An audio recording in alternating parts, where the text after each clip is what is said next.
I know that you've been working so hard. Everything you do is falling apart. You are not a fool, you effing smart. But this coldest world keeps breaking your heart, yeah. Malawi, what's good? It's your boy Sonia and you're watching Crafthouse TV, the game changer. Peace. If you keep it together, you'll see your bright day. The sun will shine after it rains. Your tears will never flow in vain. Someday the world will know your name. You're gonna make it through the pain. Matin kale nao kuma bali benkalidwe and haba no message. Matin kale nao kuma bali benkalidwe and haba no message. What's up? My name is CEO Coach Sangala and you are watching Crafthouse TV, the game changer. Kati bali mau amajita jogamba musamadikire mukakuta mowa. Sizo lelo maziona musiye miseje. Sizo lelo maziona musiye miseje.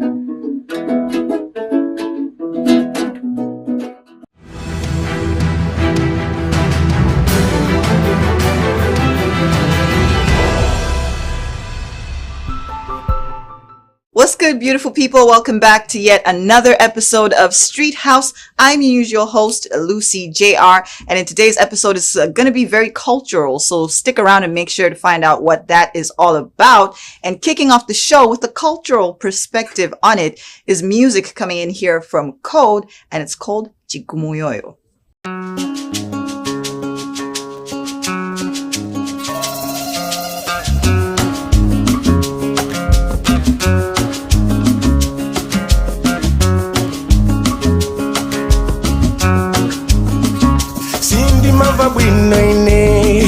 Sindi mava bwino ine kupanda kukuona ine kupanda kukuona iwe Sindi mava bwino ine Sindi mava bwino ine kupanda kukutira disa kupanda kukutira disa Chikumu changa chokoma zedi chotira sugar Chikumu changa cholyoyo pera chotira sugar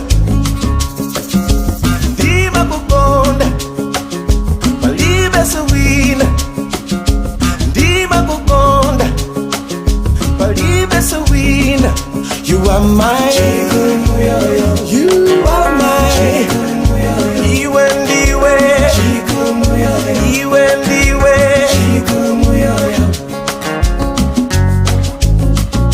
You are mine You are mine Iwe ndiwe Iwe ndiwe Ukachoka pakomo Ukachoka pakomo Inende masunguluma Inende masunguluma Ukachoka pakomo Ukachoka pakomo Inende masunguluma Inende makhala mkhawa Anzanga wose yakundiseka kutenda penga nawe Koma sakutiwa chikondi chatu nchosama sedi Ndima kukonda Balibe sawina Iwe ndima kukonda Ulipo tuweka Iwe ndiwe Iwe ndiwe Iwe ndiwe Iwe ndiwe Iwe ndiwe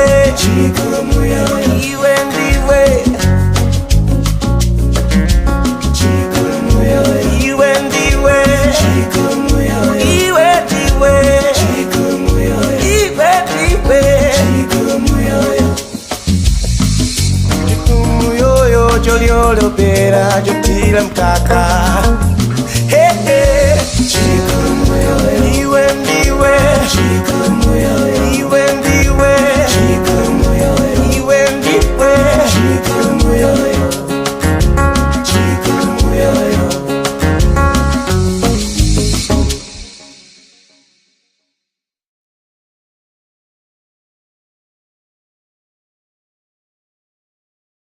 Welcome back. And as I mentioned earlier, our guest today is very cultural. He's an ethnomusicologist. He's a researcher. He's a musician as well. And his name is very familiar on the streets of music when it comes to the cultural perspective of it. And he is the legendary Waliko Makhala. And he's joining us today on Streethouse. Welcome to the show.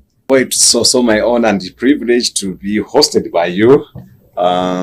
This is a wonderful space, and I also don't take it for granted for inviting me. There are lots of people you would have hosted in your program, but I'm humbled, honestly, to be here.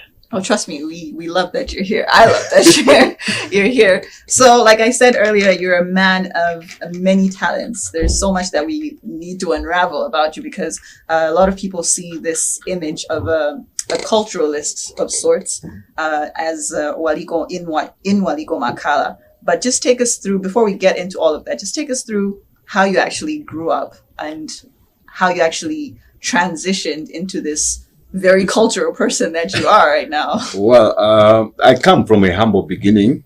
My parents, my father was the first Malawian headmaster just right here at Idara Primary School. Oh. So we grew up there. At that time, Darab was dominated by the Asian community and other races. But my father came in and he became the first black Malawian headmaster. So we grew up there in town, and this was our space in Blantyre. We used to come to Apollo, Tistarama, that time Apollo Cinema, to watch movies. There were Saturdays we had kids, young teen time shows that we were patronizing in town. So we grew up from here. Then from here, he was the headmaster at Zingwangwa Primary School. And from there, he is the one who championed the establishment of Zingwangwa Secondary School and the other secondary school, Jumangoda. But I grew up in Blantyre. So you were raised in Blantyre? Bred up, raised in Blantyre. Okay. And in Blantyre, that time was different. It is not the Blantyre of today. It was a community. Blantyre was a community. So we used to know families, like the families in Ndira, the authors, the Makatas, the Chisizas, the Sangalas. In Zungwang, we're talking of Ndiche Malares. In Chilobu, we're talking of the Mandas, everybody. So out of this, were artists. Blantyre was the hub of artists. We had the MBC band members, late William Marikula staying in Kanjeta. We had the Sounds Pentagon staying in our hood in Zungwangwa. These are Greenwood Timber, now later on known as Wambari Mkandawile, but we knew him as Greenwood Timber. He was a vocalist for Sounds Pentagon. We had the Jock Jr., we had Roxy Piri. So the guitars were there. So we grew up playing the guitars, and the songs that we would play at that time were mostly rock, Afro rock music, and some jazz songs. So say House of the Rising Sun. It's a house.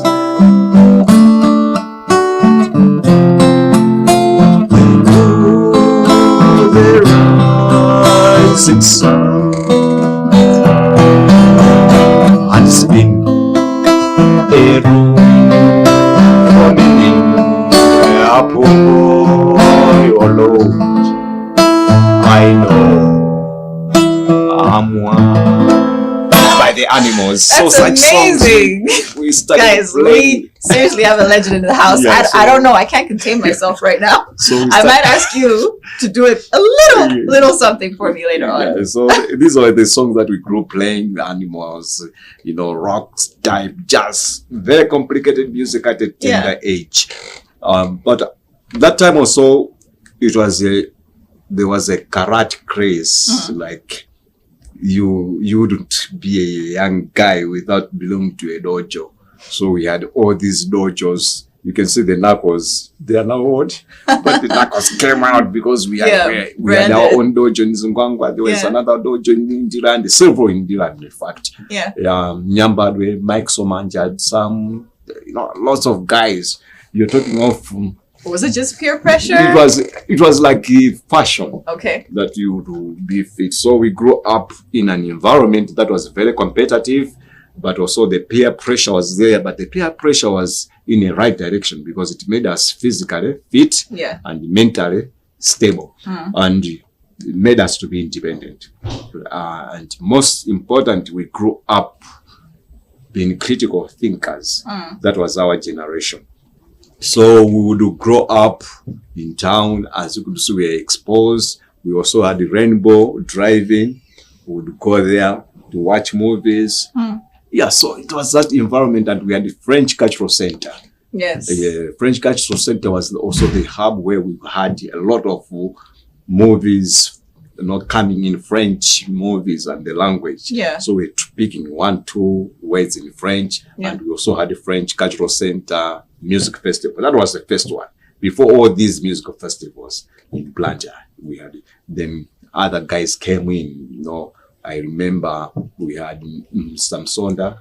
He is one who started inviting groups from South Africa, but there was a vibrant cultural atmosphere At the time. and also there was also a vibrant sports community because we had youth center. So we'd go to youth center and play football, basketball. We're engaged youth at that time. Yeah. Those are the days that now it's just reminiscence. Yeah. But that's how I grew up. Yeah. Yeah, then went to a Dara Primary, selected it to HHI. So you can see it was just close by. So I did my secondary education at HHI. Okay. And at HHI, it was wonderful because we also had guys, great guys. That's why I met Dutch Caesar Jr. We started Wakumbata Workshop Theatre. There were 3 of us, and the other guys later joined. This was at HHI? At HHI. HHI as in 1983. Basically, Wakumbata Workshop Theatre was established as a protest theatre by Dutch Caesar Jr. He was joined up by the cast that was in a play called A Deceased Attack. The Deceased Attack, we won the ATEM. That time we had ATEM drama festivals. So the competition was very competitive because it was like Chichiri Secondary School was dominating that time. Yeah. It was always winning because they had a guy called Owen Mbirizi. He's also a jazz musician. Mr. Owen Mbirizi was the director and the patron of Chichiri. So they had very good plays all the time. But this time around, we had the Dutch Caesar and we had the Roy Hauya and Bruno Kos as our patron for drama and Mrs. Huff. So our play, The Deceased Attack, which was written by Dutch Caesar and directed by him and in collaboration with the teachers, it was like a masterpiece. So it propelled us to another level at HHI Secondary School, and we won that festival. But something happened with Du. He had to go to America to study at Philadelphia School of Performing Arts, University of Performing Arts. Then while he was there, I maintained the group, but we changed it because we had recruited the Frank This was Basalimas still in 1984. At HHI? At HHI, yeah. Okay. So it was like me and Frank was around. He wasn't at HHI. He was at Lunzu. They had now opened Lunzu Secondary School. So we maintained Wakumbata, but as Wakumbata Prophets Theatre. So when Du came back, he returned after his studies. The group was changed to Tiuke Performing Arts because we had a space at Sunside. Sunside, where there is now Sunside Lodge. Yeah, that was a theatre. There was a theatre there. It was like the first theatre in Sunside that we established, apart from relying on the French Cultural Center. Yeah. But it did not work out. What they do and the management, the uncle Bazuka Muhango. So Du went independent. That's when he established Wakumbata Ensemble Theatre as the first professional theatre company in Malawi. This also included you. But now that is where we had parted ways. Okay. Because when we established Wakumbata, I was like an ex-official founding member, because I was commissioned at the same time by government, Cultural Affairs Department. So I was. How did you actually come across that position? Well, they had advertised a post, and the post was troop leader. So it was an excitement. Troop leader. We're going into forces. You didn't have any idea what it was says about. a troop leader, cultural affairs. So out of interest, I said, I think maybe I can fit. Let me try my luck. So that's when they picked me, and out of that, we also got a lot of training, and I was sent to Taiwan, Taipei, for training, cultural studies and youth. But with the Cultural Affairs Department, because it's now the government, the assignment was we come up with a cultural catalog about Malawian systems. So do you know them? Malawian systems, traditional indigenous systems. Okay, you're passing by your experience in Taiwan like it's nothing. Like, yeah, that was just a training. How long were you actually there? Yeah, to equip us. That one is something for another day. Oh, come on, just a little bit. How long were you there? No, but basically it was a training into cultural studies and how you could annotate dance. For example, if you have a song, Kamanagamini kangoti mayo mayo wamuna nchilombo kuchensanga ntuluke chauya amata ndigwire ndatembenuka ndili mwanako mbuyo ndalira malodza yawa. So you look at that song, and that song you have to analyze it. What is it saying? What is the surface meaning saying? How do we put that indigenous knowledge into our day-to-day lives in a family? Because the family is supposed to be the cell, the component for humanity. Now you find out that the song is tackling an issue about family planning, in our indigenous system. So it is tackling a health issue that I've got a little credit. Chauya representing a man who is demanding for his conjugal rights, but there's a baby. So this Chauya, this God, this big monster is troubling the lady. But no, you need to give this space. So you look at that, then you analyze, but you need to annotate that song. How do you write it? So that is now the things that our colleagues outside Malawi are very good at. They now record those things, they annotate it, they transcribe. The transcription is different because their songs and our songs are different. So I had to learn that, and I found it wanting on my part because I said, no, this is very challenging. I need to further to understand the dynamics of cultural systems. I need also to understand music education because I can't do this. Now we're lucky because as a first, we're traveling, recruiting artists, 40 dancers that we recruited for the National Dance Company, which was later called the Kwaja Cultural Troupe. And the first boss, my boss, immediate boss was Bernard Gwidimbe, late now. He is the first trained choreographer, as far as I know, because we got engaged top choreographers in UK through the British Council and top choreographers in US through the American Information Services. So they sent us and we were able to go, move up and down, getting training in choreography. But my interest now was in ethnomusicology, because that was what I was introduced to by these professors that were coming to train us as master classes in choreography, dance choreography. So for example, you're taking a dance from the village, you are bringing it on a theater setup or in a conference where people are sitting, not like in a village where the arena is at the middle, so the dancers can perform anywhere. But now here you are performing to an audience, international audience or delegates in a conference. You have to bring the National Cultural Troupe. How do you do that? How do you perform? So you need to find the storyline, to choreograph the dance formation. Yeah. Yeah. So the dance formation, the choreography itself, if you also choreograph the dance to profession, you end up losing The cultural essence. the cultural essence and the values of the dance. For example, a dance like Jintari is supposed to be danced in a circle, because the idea is the circle, they are dancing, everybody is around the arena. But now you are performing to an audience that is facing you. If you dance in the circle, are you not only focusing on this other side?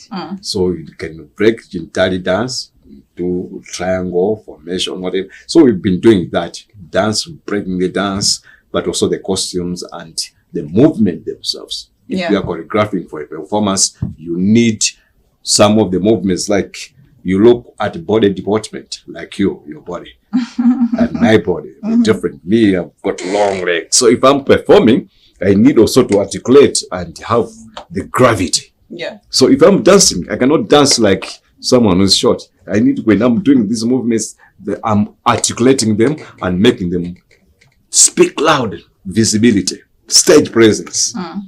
So I have an advantage because of my height.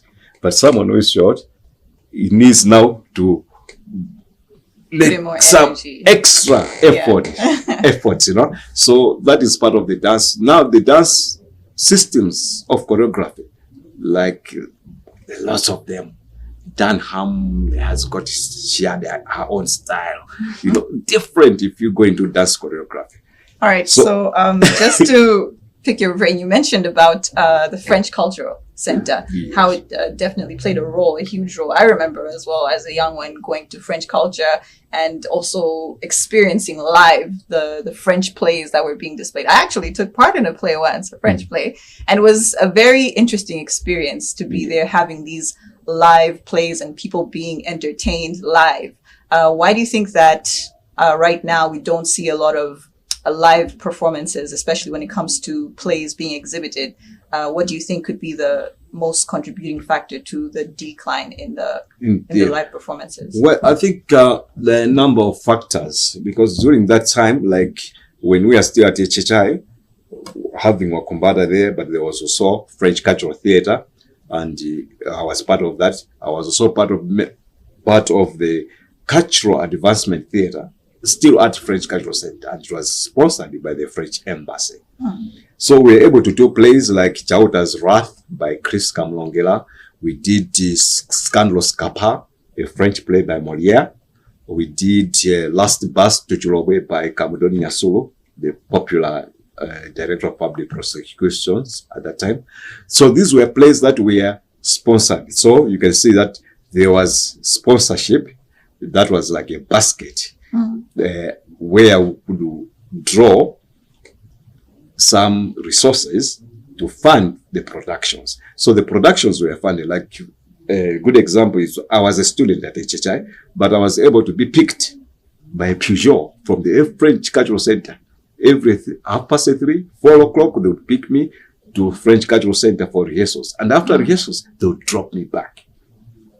You see? So there was that sponsorship and a greater commitment. Like the corporate world came in to sponsor theatre for development. Even at Chancellor College, we had the traveling theatre, traveling throughout the country with the developmental messages and entertaining the people. They had in Chilawabulus, for example. But that was engaging out of Chris Kamlongela, like David Kerr, Professor Kerr, Chris Kamlongela, and others who were now getting this support, financial support. Now, theatre is very expensive. Like all the arts, you need investment. So there was investment. And at the same time, there was also investment in training, capacity building, because our group and most of the artists were trained. So you had the Germans coming in, even the musicians. We had the choral workshop, training us in voice training, instrumentation one. So that's why at that time you could get artists who were knowledgeable. Blantyre City, they had a department, environmental department, and the parks and the recreation. So they had Mr.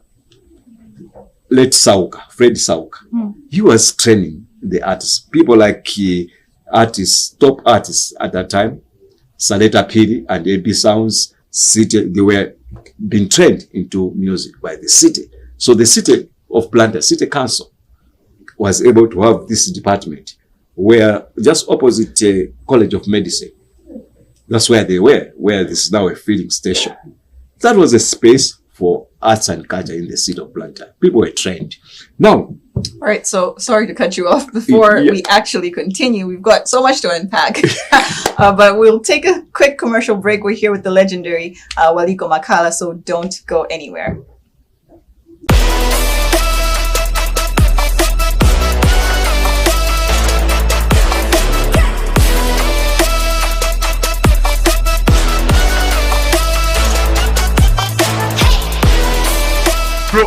Yeah, you're watching Crafthouse TV, the game changer.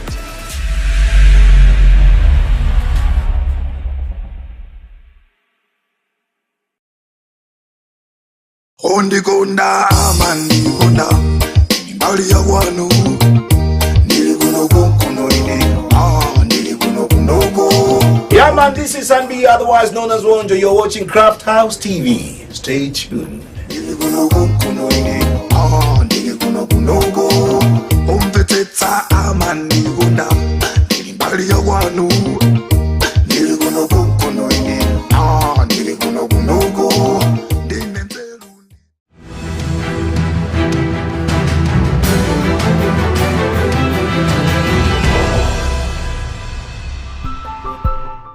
Welcome back, and like I mentioned earlier, our guest today is quite legendary. He is Waliko Makhala. He's an ethnomusicologist. He's a researcher. He is an all-round media guy, guys. I just don't know how to put it, but he's here today to explain more about this. But earlier on, we're actually having a chat about the French Cultural Center and its unfortunate closure right now, and how it affected a great deal, especially when it comes to the arts and theater, because we're looking at this being a house where they would come and experience live performances of acting. You know, this brought happiness in people's homes and people's lives. How did this closure actually affect you guys as performers as well? It affected everybody because it was a center, it was a hub, it was the mecca, as it per se, of theater mecca. So it meant that families were finding their space there. Artists were also finding their space. But now there were some diplomatic challenges that occurred during that time that led to the closure of that space. There was a new ambassador who was supposed to give his letters of credence, but that did not happen. So the French were angry and decided to close the space. And that made some of us bleed in our heart because we had nowhere to go to perform. After some time, Duce Caesar became a minister of youth, sports and culture. He fought and lobbied and the space was reopened. It did not also last long. The French also packed up and went. And it was that time that caused a lot of pain to some of us because the place was now vandalized. It was left in a state of disrepair. Do you have any idea of why they actually left in the first place? They left because they still had the same challenges where they could not present their credence to the president, and it caused a lot of diplomatic problems because the space was originally given by the first president, Kamuzubana. He had gone to France to lobby and to get support from the French. But at that time, Charles de Gaulle said they did not have the money, but they said they can open up an office as a consulate. So they started on that level, and it was open, it was given to the French. So after that, there was a lot of confusion because of that diplomatic challenge. And it was also a space that were advancing French languages during that time. Yeah. Not only French, but we were also advancing our languages like Chichewa and Diao and other music lessons, like Mr. Aaron Sankara was one of the first teachers at that space who was teaching French, Chichewa and Yawo, and also music. Some of us also benefited from the music lessons at French Cultural Center. So in excess, we say that culture is overlooked most of the times, and there's a lot of misconception about culture and our indigenous knowledge systems, and we as traditionalists, we find it difficult to have our space in the society, in the modern society. We know that the world is advancing, there's technology coming in, affecting that people have got the smartphones and they can access our music and entertainment at home without going to spaces like French Cultural Center. But are there any ways that you're trying to bridge your way into the technological aspect as well? We try to break even by, like, we have the Sounds of Malawi at Jacaranda Cultural Center, which takes the model of French Cultural Center, because they're also teaching languages there. Okay. But what is coming out clear is the position of culture or cultural department. All the regimes that come in, they place this cultural department anywhere they wish. So today, someone will come up and say it's under Minister of Education and Culture. The other time, someone will say, no, I think this is Minister of Wildlife, Tourism and Culture. Then someone comes and says, this is under Unity, Local Government and Culture. Someone will say, no, this is under Ministry of Health and Culture. So culture is not understood in its own context and right. And this is where we find that most of the artists also, they suffer as a result of that. It is difficult to survive as an artist in Malawi. Why is that so? But now you find that those who are surviving are not surviving because of playing the traditional music that is supposed to be advanced. You now have to play commercial music. So some of us, it will be a challenge to play, like for me, to start playing amapiano or to that would be quite interesting. To go and start playing hip hop. I mean, it's gonna be difficult because my mission is to preserve, promote, and safeguard our cultural systems, the traditional instruments. But now, what happens if I take my Waliko here? You say, what instrument is this? If I take my sas, my mbira to play here, you also look at that. But look, the sas, the mbira, the kalimba that I play, it is telling us a story. It is telling us about our people. It is telling us about our history. It is telling us about technology. That instrument, when you analyze it, it is a tuned idiophone. It has got the lamella. Where do the lamella come from? They're coming from someone who is into technology, into mining. Our people were mining long before the mines of Johannesburg. Our people, our ancient people, they went into technology, into mining, because they would go dig, have furnaces, have all this mining. So it tells us about the period in history that we're coming from Stone Age to Iron Age. And the Iron Age, there was technology. And further to that is that instrument, when you look at it, the kalimba. I wish I'd brought mine. Just to give us I a have picture, it in the car anyway. I could bring it. That instrument, when you look at it, you go into the tuning system. What is the tuning system saying? Because they are now lamella or the tuned idiophones or the steel, which are 21. And in Western music construction, you only have 8. The steps that you go from C to C. Do, re, mi, fa, sol, la, ti, do. All I can play that.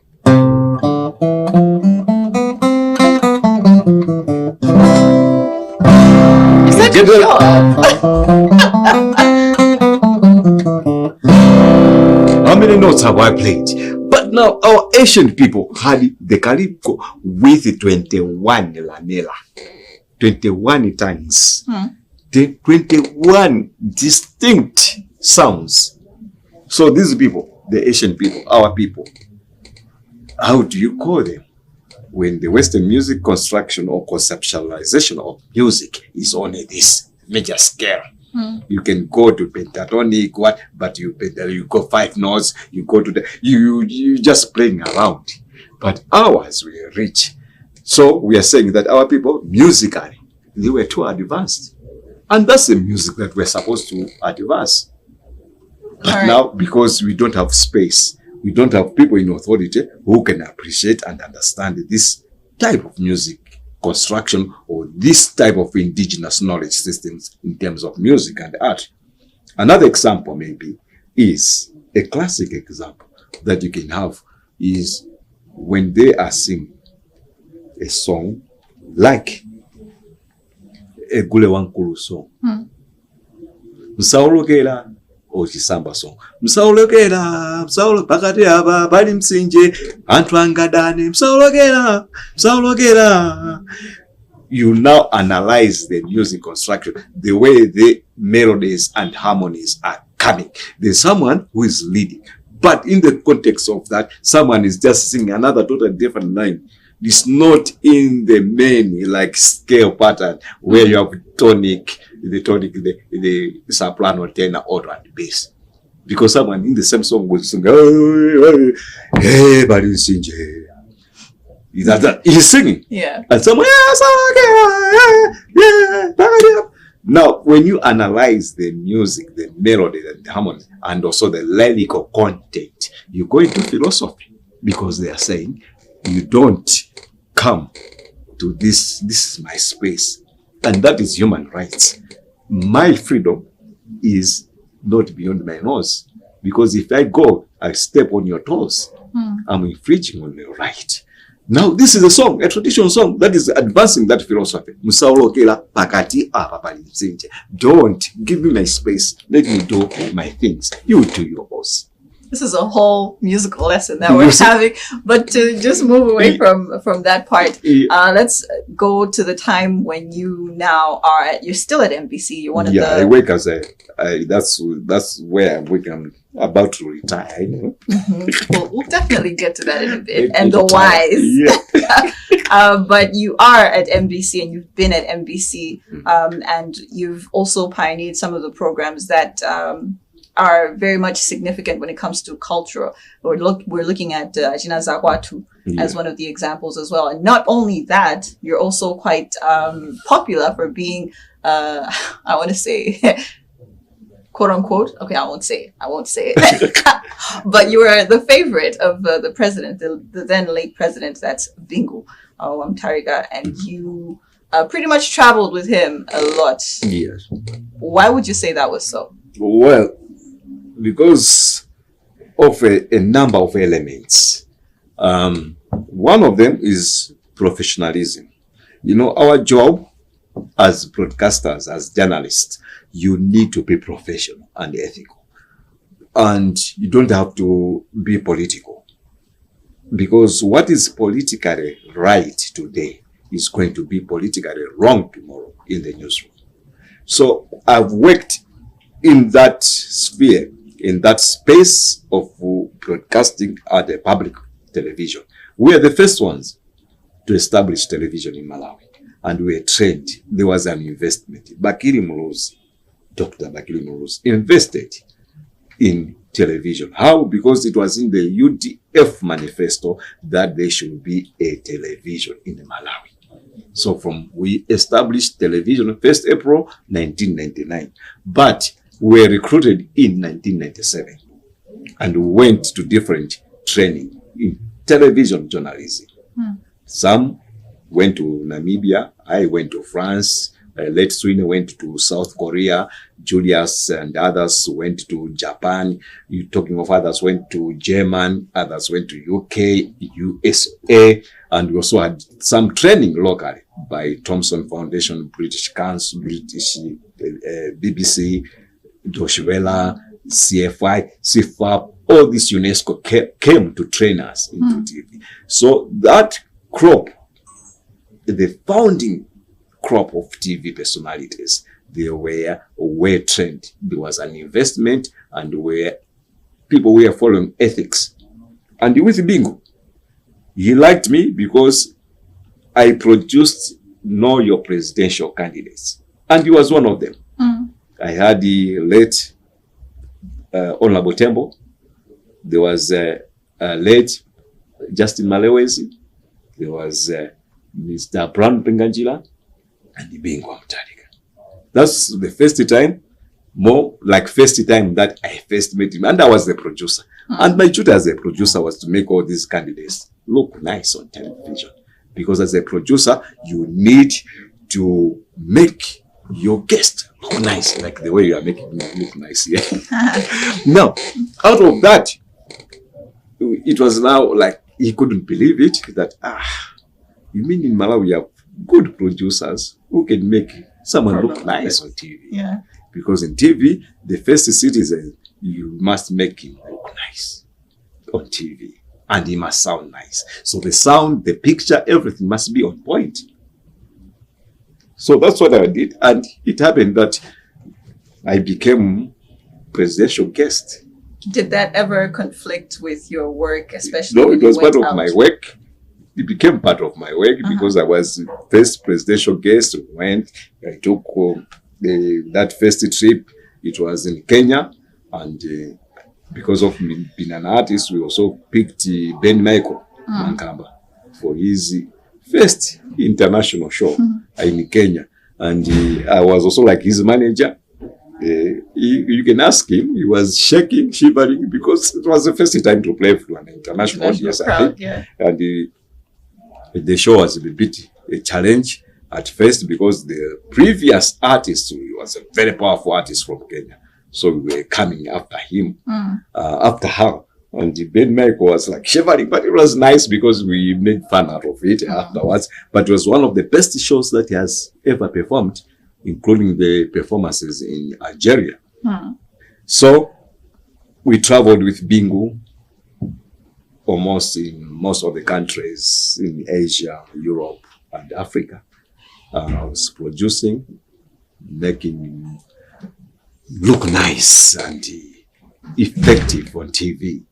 So that was the main objective and advancing the development agenda at that time. In your travels, was there any aspect that you ever included when it came to the cultural perspective, being that you on a personal scale as well? Yeah, with the president, with Lady Bingu, we even bought drums and people were surprised. We went to Rwanda, Kigali. We bought big drums. There were about 10 traditional drums. You know, those ones that are used in Rwanda. We bought them and I carried them. We brought them in a Donia, military Donia, the Donia, the army. We brought drums in there and people were saying, you guys, you using this? Is this what you're bringing back? Yeah, we brought those drums. We bought them in Kenya, in Rwanda, when we went to Rwanda with the president. So we brought the drums and we gave them to the Department of Culture. So where do you think those are being I displayed? don't Are know they whether being they're still keeping displayed them. or have they But been shoved somewhere? We took them, we bought them for them. So Bingu was one of the presidents that was very deep in culture. He was also a composer, you know that. Oh, A composer, music composer. that's very Some of these songs were in top US charts. really? But we not tell you No, because he come was on. working under a pen Just- name. No, the family will tell you, but ask them. Bingu was an artist. He was an artist. A composer for that matter. That's And amazing. the songs were in top US charts. I will not tell you. You have to do. He's given me some homework, guys, so I'll definitely Yeah, so get to there are do lots of that. untold stories about Malawi and the pathos that we have in Malawi. Yeah. From your perspective, how do you think that Malawi as a country could preserve our culture moving forward? Moving forward, I think when we are looking at the 2063 agenda, we need to stop rhetoric as a nation. We need to stop being hypocrites about cultural systems and indigenous knowledge systems. We need to advance a progressive cultural agenda by providing infrastructure and spaces for performances. We need to invest. We need also to give the corporate world has to come in to invest in our artists. Our artists, when you give them the support, the financial support, you'll be amazed. Look at what is happening currently.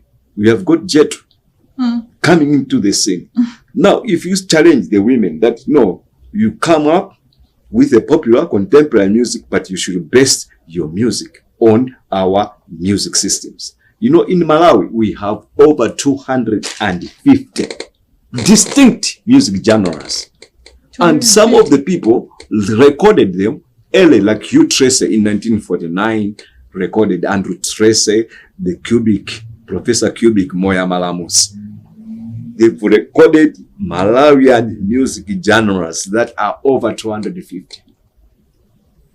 For example, in Chikwawa Sanje, you have Likoba, Maseseto, Magamba, Mabyoka, Utse, Mabacha, Chikuzire, Bitsukulume.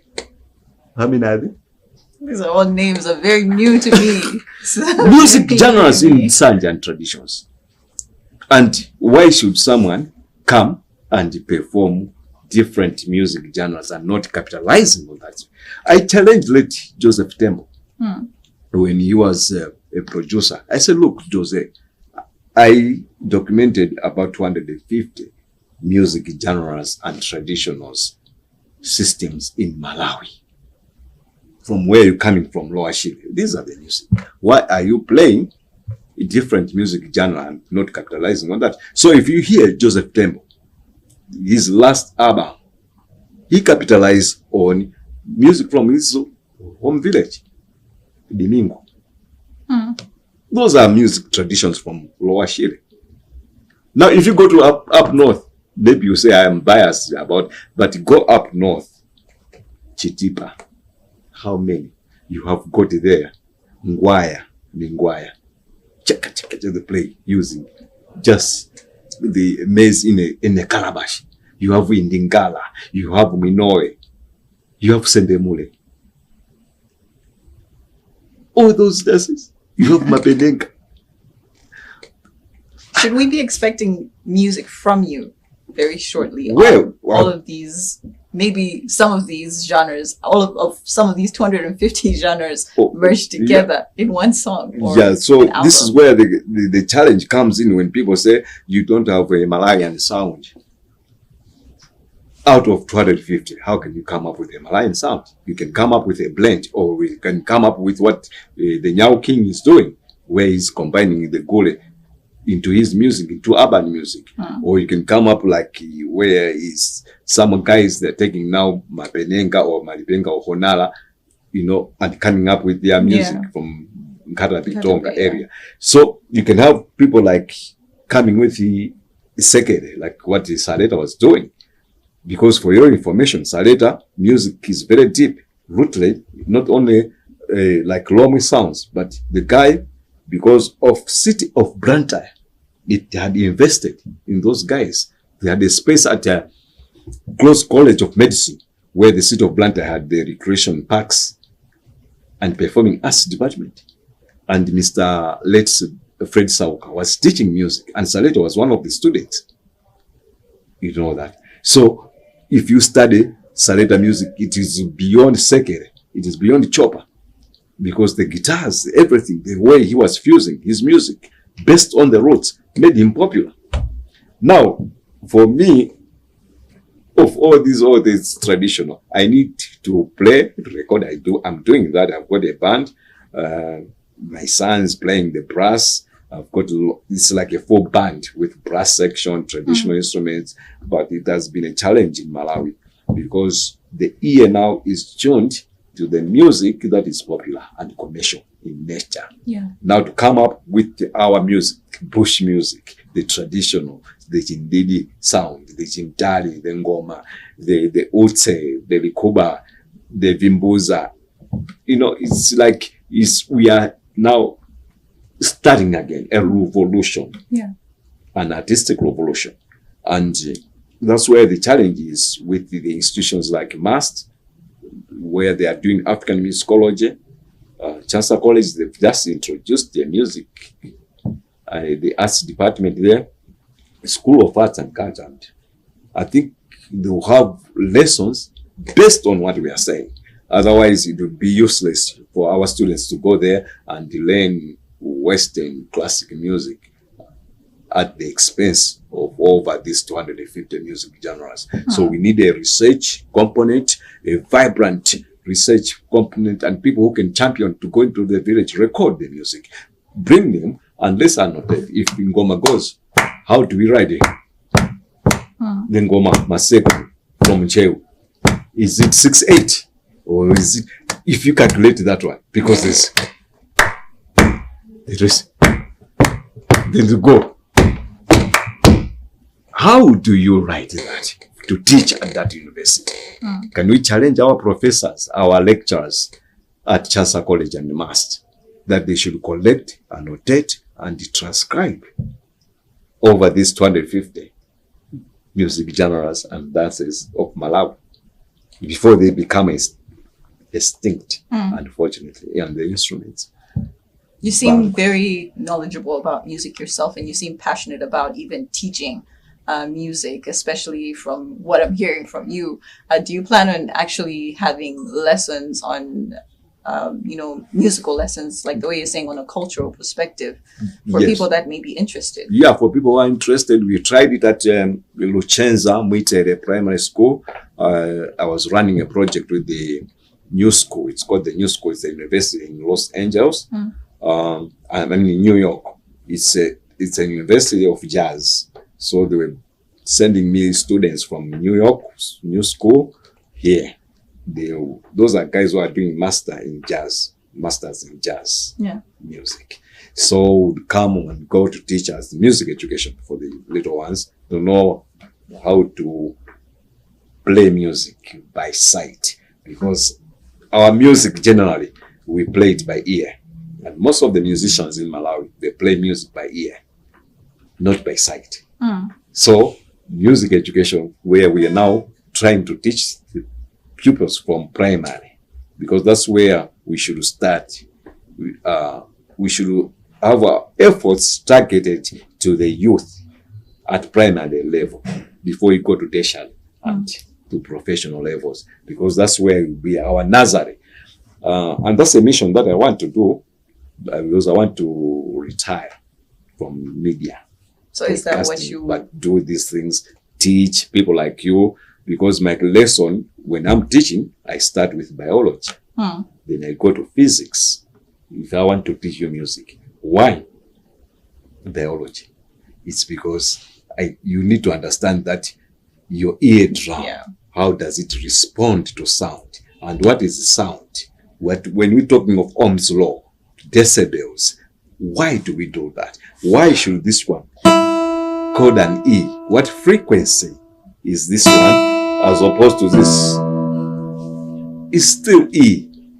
So the frequencies, it is physics. We go to physics, we go to sound. So my lesson, if I'm teaching, I start with the subjects, biology and physics. Then I go to mathematics.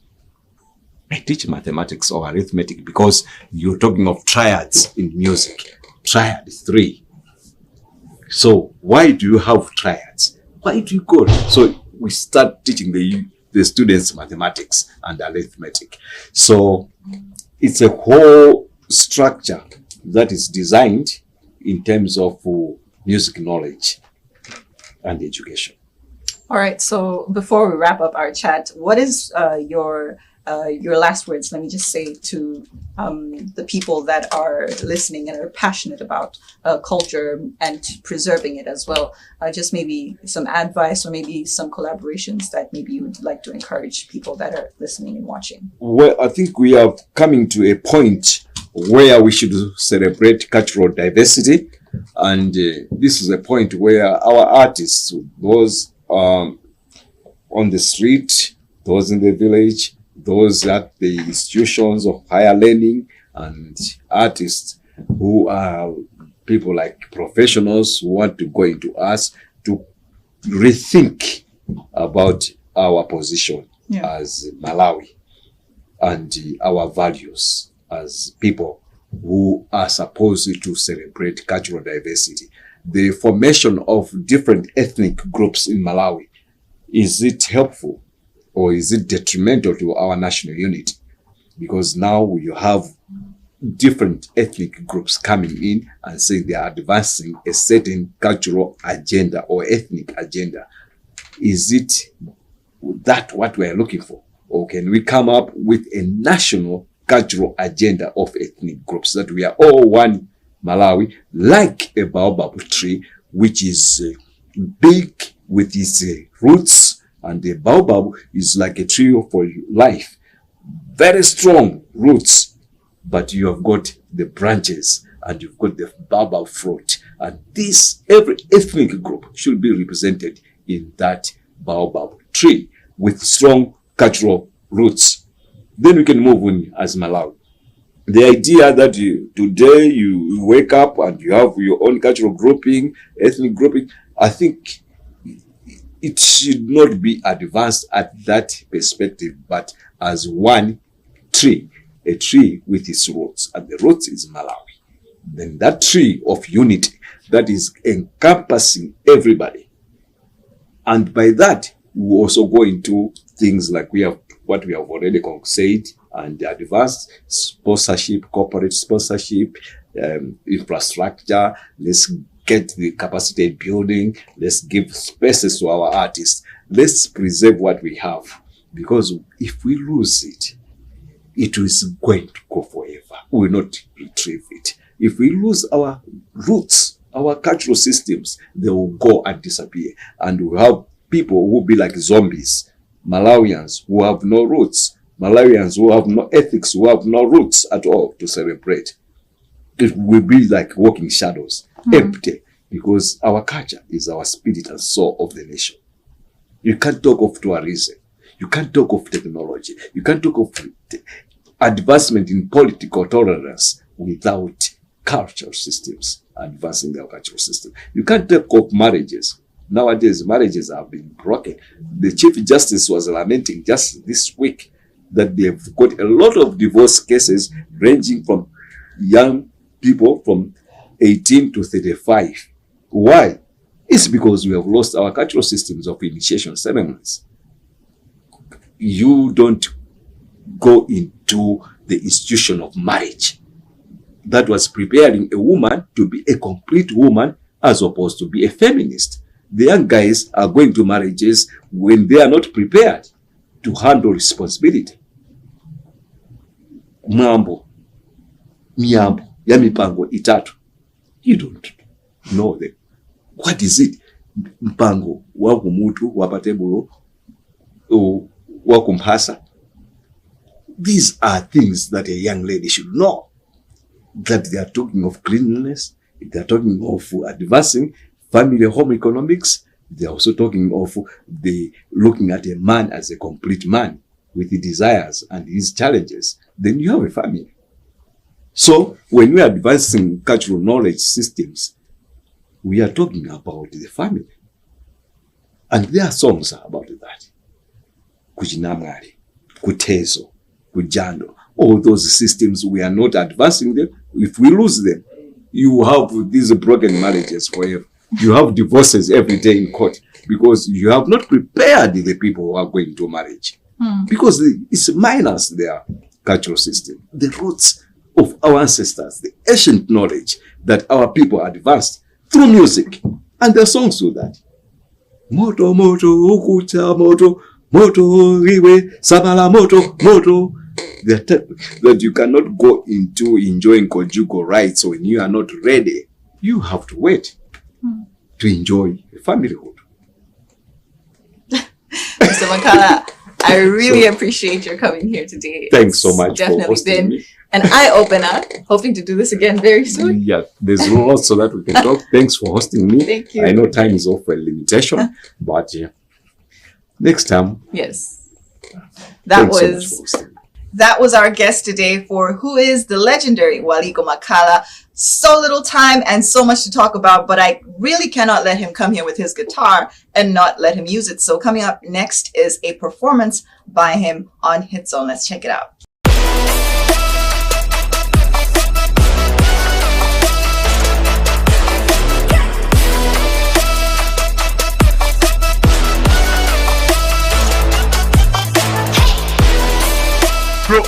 Yeah, you're watching Crafthouse TV, the game changer.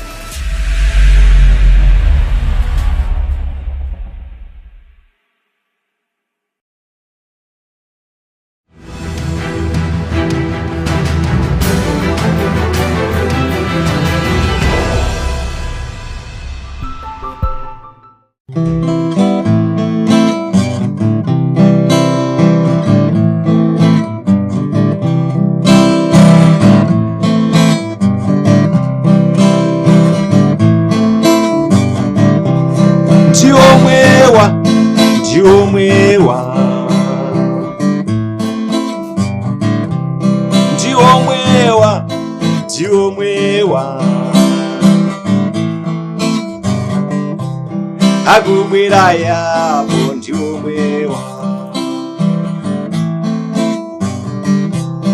Agubira yabo ndiomwewo Ndaonera jekete ndiomwewo Kuyankula kwawo ndiomwewo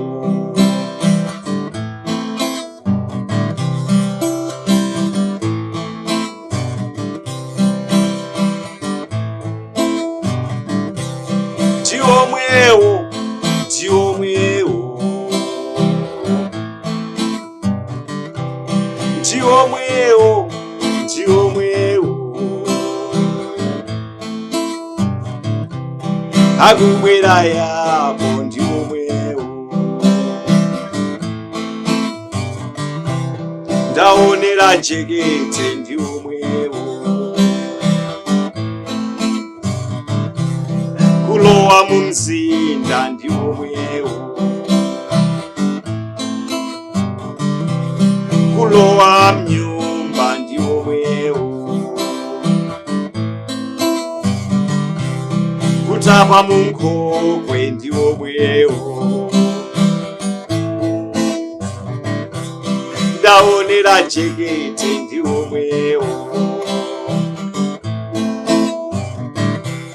Ndiomwewo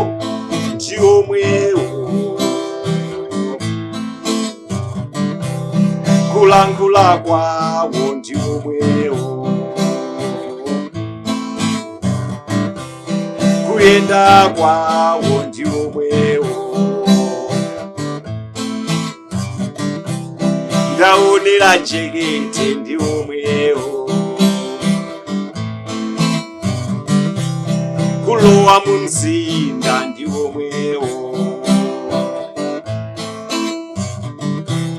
Kulowa nyumba ndiomwewo Kutapa munkokwe ndiomwewo Ndaonera jekete ndiomwewo Kulangula kwawo ndiomwewo Sana sinte ndiomwewo